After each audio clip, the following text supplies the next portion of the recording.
Assalamualaikum ya akhi ya ukhti.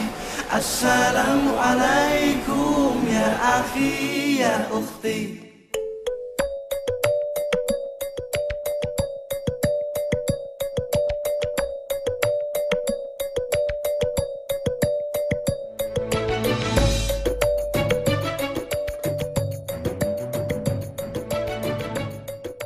Dalam Islam, kita dianjurkan untuk melakukan silaturahim karena akan banyak kandungan nilai yang akan kita temui ketika kita melaksanakan silaturahim. Di antaranya adalah bagaimana kita bisa memberikan kebahagiaan pada saudara-saudara yang kita datangi.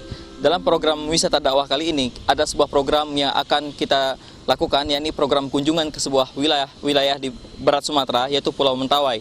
Salah satu yang akan kita lihat adalah bagaimana kondisi seorang da'i dan juga bagaimana sebuah pesantren yang satu-satunya berada di Kabupaten Sipora bisa tetap berkembang dan bahkan eksis hingga saat ini.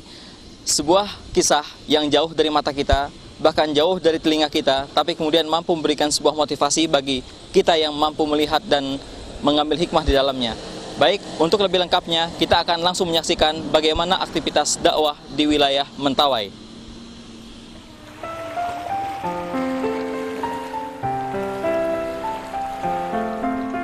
Mentawai, kepulauan yang tidak hanya menyimpan pesona alam yang indah, namun terdapat cerita perjalanan Islam di dalamnya.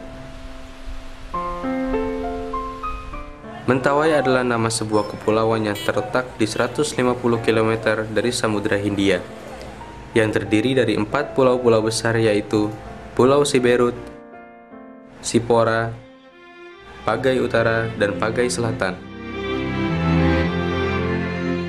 Di mana dari kepulauan besar itu dikelilingi oleh pulau-pulau kecil yang dihuni oleh masyarakat suku Mentawai di lepas pantai Sumatera Barat.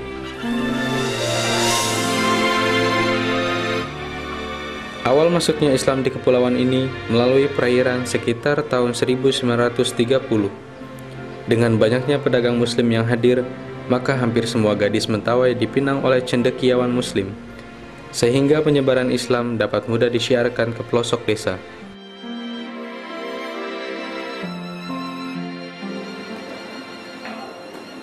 Berjarak sekitar 8 km dari pelabuhan Siuban, terdapat sebuah pondok, yakni Pesantren Hidayatullah. Yayasan ini didirikan pada tahun 1996 atas perintah dari Hidayatullah Pusat.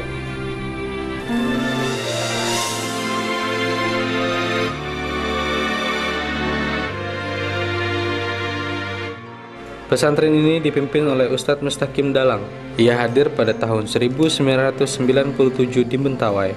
Dengan cara bersilaturahmi kepada masyarakat Sikere, Ustadz Mustaqim mengenalkan Islam dengan menunjukkan akhlak yang baik kepada anak-anak Mentawai.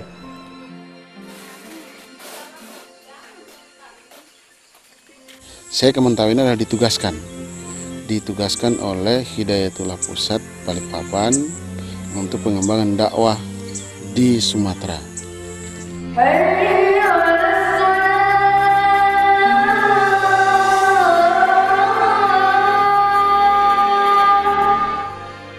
Meski awalnya Islam sulit diterima, namun keikhlasan Ustadz Mustaqim menjadikan hidayah Allah turun di Mentawai.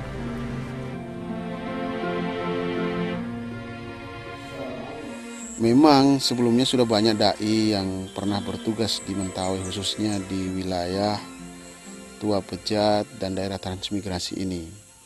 Ya, kita harus mengakui bahwa dai-dai tersebut sudah banyak memberikan nilai-nilai Islam kepada masyarakat yang ada di sini. Di pondok pesantren ini dididik 65 orang santri asli putra Mentawai, yang 53 diantaranya adalah mu'alaf. Hingga saat ini tidak hanya hafalan Al-Quran, akidah, dan fikih yang diajarkan kepada para santri. Mereka juga dibekali keterampilan agar pada suatu hari mereka dapat mengembangkan untuk usaha. Adapun keterampilan yang diberikan antara lain cara membuat roti,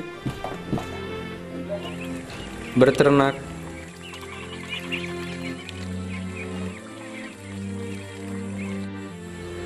dan berkebun. Kondisi yang saya lihat di Mentawai, khususnya Tua Pejat dan sekitarnya pada tahun 97, itu memang sangat memprihatinkan. Kenapa? Ada masjid, tapi kegiatan sholat 5 waktu tidak pernah ada di masjid. Bahkan nyaris sholat Jumat pun tidak dilaksanakan karena kekurangan da'i, tidak ada khatib. Di pesantren Hidayatullah terdapat 60 santri yang dibina. Bagi Ustadz Mustaqim, para santri itu yang akan menggantikannya menyebarkan Islam di bumi Sikire kelak. Amanah yang diberikan Ustadz Mustaqim itu sangat bermanfaat dalam diri saya, sangat berguna, karena saya berhasil untuk memacu, ya, untuk mendapatkan kepercayaan itu sendiri. Adanya pesantren Hidayatullah di Kepulauan Mentawai memiliki nilai positif. Hal ini terlihat jelas dari opini masyarakat sekitar yang banyak menitipkan anak-anak mereka untuk belajar mendalami Islam di pesantren tersebut. Keberadaan pesantren Hidayatullah adalah bagi kami merupakan aset yang sangat besar, terbukti membawa perubahan terhadap tatanan umat, terutama dengan keberadaan pesantren Hidayatullah. Perjalanan dakwah kita lebih bagus, artinya lebih terkoordinir dengan dibinanya ibu-ibu, sehingga yang semula tidak pernah nampak, jarang sekali orang yang menggunakan busana muslimah, sekarang sudah mulai, bahkan boleh dikatakan umat Islam kita mungkin 80% sudah pakai busana muslimah. Artinya itu adalah salah satu pengaruh yang sangat besar dengan keberadaan Hidayatullah. Selama keberadaan pesantren ini dari sini, kayaknya saya berkenal ya dekat sama keluarganya Pak Ustadz, yaitu sebagai pemimpin Hidayatullah di Mentawai ini kan. Kalau bagi saya pribadi lega sekali rasanya. Saya sangat minta syukur kepada Yang Maha Kuasa setelah saya berdekatan dengan keluarga pesantren Hidayatullah. Satu-satunya saya anggap itu adalah keluarga saya yang dekat.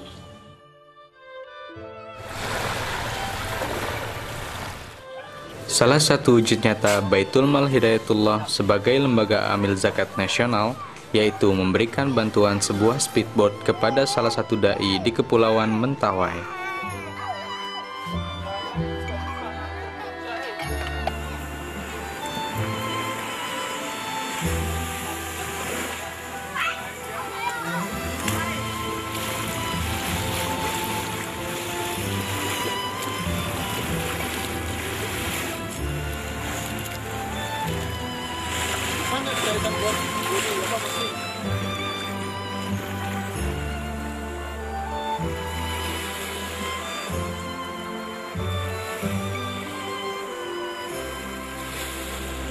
Dengan bantuan bot ini yang jelas, yang pertama, frekuensi daripada dakwah dai yang bersangkutan itu akan meningkat. Yang tadinya misalnya dia hanya bisa menjangkau dengan berjalan kaki atau naik sampan dayung, ya, itu memakan waktu yang hampir 1 hari penuh. Dengan ada bantuan mesin speedboat ini, berarti itu bisa ditempuh dengan waktu 2 atau 3 jam untuk mencapai objek dakwah. Itu yang pertama. Kemudian yang kedua, dai yang bersangkutan juga bisa memanfaatkan bantuan ini untuk mencari nafkah, terutama ke laut memancing, agar dai tersebut bisa mandiri. Dengan kemandirian dia akan lebih punya kemampuan untuk menyampaikan dakwah tanpa ada tekanan ataupun ada pesan-pesan sponsor yang lainnya, karena dia mandiri. Kalau dia mandiri, dia akan menyampaikan Islam apa adanya. Kemudian yang berikutnya adalah manfaatnya juga bisa berfungsi sosial, ya, bermanfaat sosial, di mana misalnya ada jamaah pengajian atau warga jamaah masjid ataupun bukan orang Islam sekalipun yang sakit di kampung di mana dai bertugas, dengan speedboat ini bisa diantar langsung ke kecamatan, ke puskesmas untuk pengobatan. Kira-kira berapa banyak frekuensi dakwah yang bisa dilakukan oleh dai dengan menggunakan speedboat ini dibanding dengan menggunakan kendaraan seperti perahu yang tradisional, Ustaz? Kalau dengan menggunakan perahu atau berjalan kaki, mungkin seminggu cuma bisa mencapai satu lokasi untuk berdakwah. Itu pun sudah terbuang waktu sampai 2 atau 3 hari. Tapi kalau dengan menggunakan mesin, bisa 1 minggu kita bisa targetkan 3 atau 4 kali kita berkunjung ke daerah atau desa-desa terdekat untuk berdakwah. Karena waktu yang lain itu dimanfaatkan untuk mencari nafkah, karena dai juga manusia.